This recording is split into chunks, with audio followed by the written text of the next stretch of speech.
तो welcome guys दोस्तों, इस वीडियो में हम बात करने वाले हैं जिन लोगों ने बीए में ज्योग्राफी ऑनर्स रखा है और उनका सेमेस्टर 4 का एग्ज़ाम चल रहा है या देने वाले हैं, ठीक ना। तो उनके लिए कोर पेपर 9 किस तरह का पूछा जाएगा, ठीक।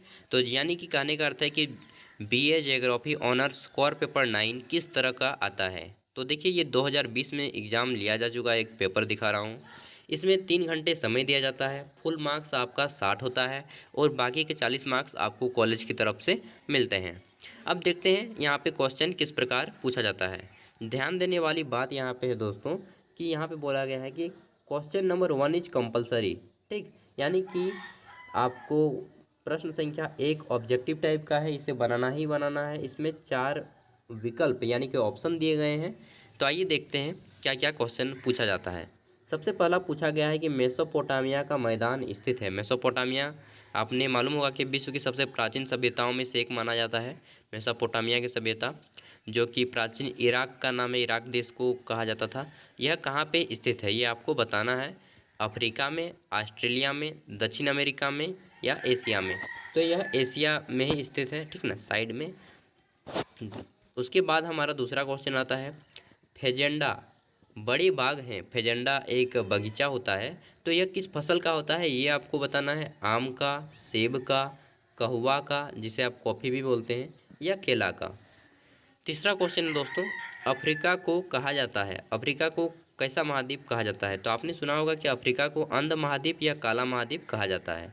तो इसका उत्तर हो जाएगा 3 नंबर। देखिए, 1-2 प्रश्नों के उत्तर मुझे भी नहीं मालूम, क्योंकि मेरा ज्योग्राफी ऑनर्स नहीं है दोस्त, मैंने दोस्त से कॉपी लिया है, ठीक ना। और आपके पास मैं ला रहा हूँ आपकी मदद के लिए, ताकि आप एग्ज़ाम में बेहतर परफॉर्मेंस कर सकें, ठीक। तो जिनका मालूम नहीं हो उत्तर, उन्हें खोज लीजिएगा बुक से चाहे गूगल से। अगला है, प्रेयरी घास का मैदान स्थित है। प्रेयरी जो घास का मैदान है, जैसे कि डाउन्स होता है, प्रेयरी है, ठीक ना। यह घास का मैदान कहाँ पे स्थित है, तो यह होता है उत्तरी अमेरिका में स्थित, लेकिन यहाँ पे दक्षिण अमेरिका दे दिया है, तो आप इसे ही मार दीजिए, ठीक। अब आगे देखते हैं।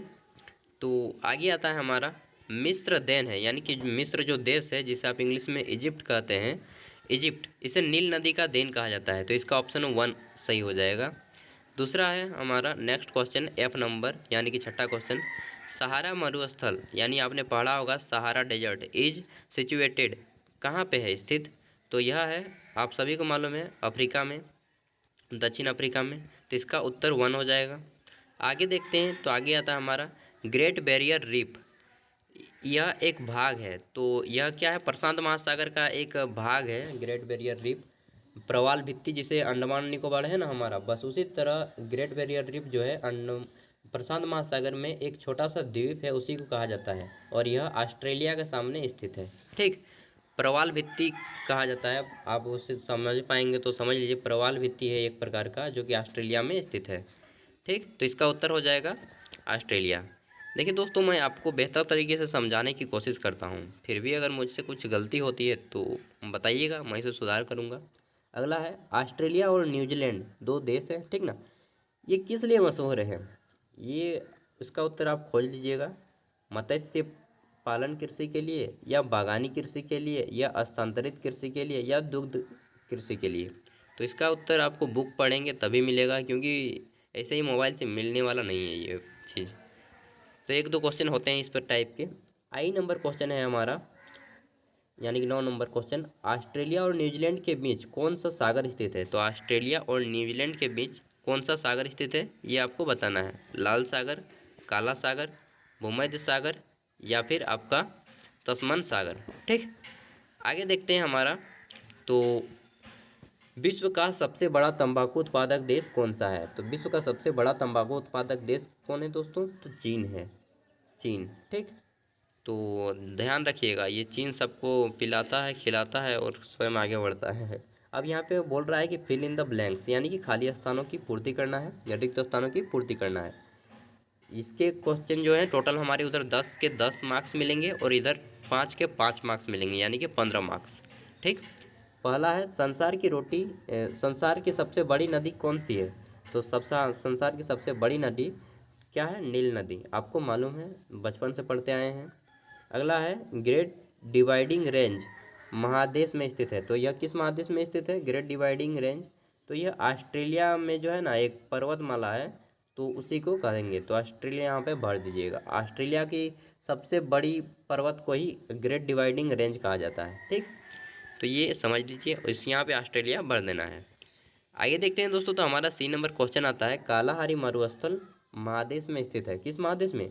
तो यह अफ्रीका महादेश में स्थित है, आपको भर देना है, ठीक। आगे देखते हैं, एंडीज जो पर्वत है यह किस महादेश में स्थित है? तो एंडीज पर्वत किस महादेश में स्थित है, ये आपको फिल करना है यहाँ पे। आगे देखते हैं, तो हमारा आता है ब्राज़ील। ब्राज़ील की राजधानी कहाँ है? तो ब्राज़ील की राजधानी ब्राज़ीलिया है, ये आपको फिल करना है यहाँ पे, ठीक। इधर हो गए हमारे 15 मार्क्स और बचते हैं अब हमारे 45 मार्क्स। 45 मार्क्स देखिए, जिन लोगों ने ज्योग्राफी ऑनर्स रखा है ना, वे बहुत चालू इंसान है क्योंकि वो समझते हैं यार समय बचता है ज़्यादा, हम लोग को मार्क्स मिलता है, 60 मार्क्स का लिखना होता है, ठीक ना। तो वे लोग चालू इंसान हैं आप लोग। आगे आप देखते हैं, और ज्योग्राफी का स्कोप भी आगे चलकर काफ़ी ज़्यादा होने वाला है। ब्राज़ील में कहवा की कृषि के लिए उपयुक्त भौगोलिक दशाओं एवं उत्पादन एवं वितरण का वर्णन करना है। ब्राज़ील में जो कहवा की कृषि होती है कॉफ़ी की, तो उसके लिए किस प्रकार की उनको वातावरण चाहिए, किस प्रकार का भौगोलिक दशाएं चाहिए, ज़मीन कैसी होनी चाहिए, उत्पादन होता है कैसे और कैसे जाके बेचा जाता है, इन सभी के बारे में आपको लिखना है। 15 मार्क्स क्वेश्चन है, 3 पेज में लिख दीजिए, बहुत ही अच्छे तरीके से आपको मार्क्स मिलेंगे। और वैसे भी हर बार जो है ना ऑल ओवर जो है ज्योग्राफी स्टूडेंट का मार्क्स ज़्यादा आता है, किसी भी सेमेस्टर में आप जांच करके देख सकते हैं। अगला आता है कि दक्षिण अमेरिका में जनसंख्या के वितरण एवं घनत्व का विवरण दीजिए। दक्षिण अमेरिका में जनसंख्या का वितरण मतलब कि दक्षिण अमेरिका में किस प्रकार की जनसंख्या वितरित होती है, ठीक ना, किस प्रकार जनसंख्या है और वहाँ पर जनसंख्या घनत्व यानी कि पॉपुलेशन डेंसिटी कितनी है, इसके बारे में बताना है। और हाँ, ज्योग्राफी आप ऑनर्स रखें तो आपको बुक पढ़ना पड़ेगा, प्रत्येक दिन 1 घंटा तो पढ़ना ही पड़ेगा, तो पढ़े बिना काम नहीं चलेगा। अगला आता है ऑस्ट्रेलिया के दुग्ध उत्पादन कृषि का वर्णन कीजिए। ऑस्ट्रेलिया में जो दूध की उत्पादन होती है, ठीक ना, तो यहाँ पे कृषि का वर्णन करना है। देखिए एक क्वेश्चन यहाँ से हम लोग को मैच कर गया, क्या कि वो जो पूछा था ना ऑस्ट्रेलिया और ब्राज़ील के मध्य कौन सी कृषि के लिए फेमस है, तो वो यहाँ पे आप दुग्ध दे दीजिए, क्योंकि अभी हम लोग को पता चल गया। तो 1-2 क्वेश्चन आते हैं कि अगर आप दिमाग लगाएंगे ना, देखिए ये वाला क्वेश्चन, ऑस्ट्रेलिया और न्यूजीलैंड मशहूर किस लिए? यहाँ पे दुग्ध कृषि के लिए, और वहाँ पे पूछा था कृषि दुग्ध वाला। तो देखिए 1-2 क्वेश्चन जो है ना मिल जाता है दोस्त, आप अगर ध्यान से देखेंगे क्वेश्चन को ही, तो क्वेश्चन में ही आपका उत्तर छिपा होता है। ऑस्ट्रेलिया के दुग्ध उत्पादन कृषि का वर्णन करें, ठीक, तो वो उसका भी उत्तर मिल गया। और यहाँ पे आपको बताना है कि ऑस्ट्रेलिया में दुग्ध उत्पादन कृषि कैसे की जाती है, कितने लोगों को रखा जाता है इसमें कृषि के लिए, कितना पैसा इनको मतलब सालाना होता है, बजट इनका कितना आता है, कैसे घास दिया जाता है, ठीक ना, कैसे पाला जाता है पशुओं को, इनको क्या बाज़ार में बेचा जाता है, ये आपको चीज़ बताना है, ठीक। आगे आता है हमारा फिर से 15 मार्क्स का, न्यूजीलैंड का प्रादेशिक वितरण प्रस्तुत कीजिए, ठीक।